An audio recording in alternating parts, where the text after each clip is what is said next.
I just remember laying in bed, and you play those worst case scenarios. You think, I'm going to be homeless. And it was just such a crushing feeling. And I just remember asking God, why? Why? That's all I could say.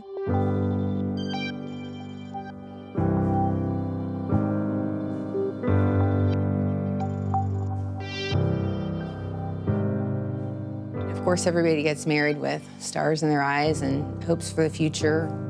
You know, I had a good job, Will had a good job, we had great plans for our future. We were working financial planning organization that was asking us to do things that did not meet the governing bodies, regulatory bodies, guidelines. So I went to the home office and said, is there a way for me to work directly under you and not underneath this other gentleman? Unfortunately, they called the gentleman I was working for and said, hey, he's trying to get out from underneath you and go direct with us. He said, do you trust me? And I said, well, of course I do. And he said, well, we were both let go today from the job.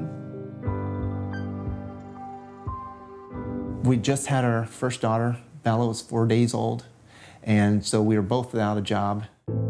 So we found ourselves with a newborn and a new house, basically, and a new car. Now had no income to pay for anything, so we went 10 months with no income. During those 10 months,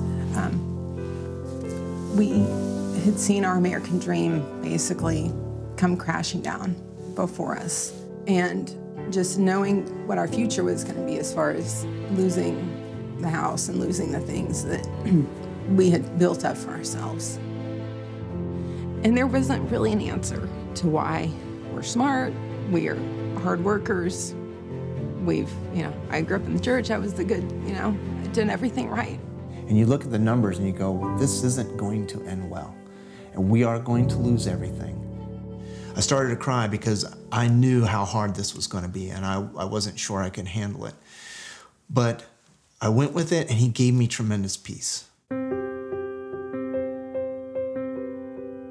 God just said, I got this, just trust me, we're gonna get through this.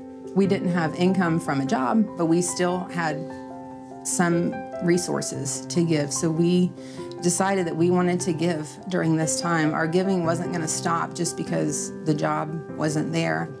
We gave on what we were given.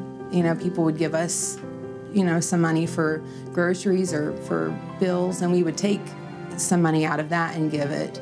Because we decided that, giving can't be tied to your circumstance. You can't go down that path. You have to recognize my very breath that I just inhaled is His, handed to me, and that's where it starts. And then once you start realizing it's all His, then it's easy to give because it's not mine.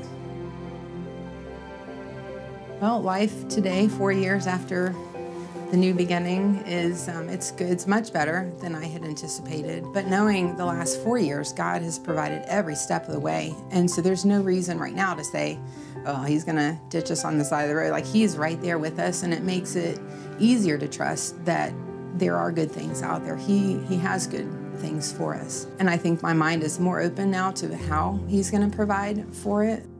I think this moment in time is a defining point in First Baptist history. We're designed to be all in. We're designed to be passionate. We're designed to be, He gives us everything. Let's take it and let's change this world. My name is In Korver, and I'm all in. I'm William Korver, and I'm all in.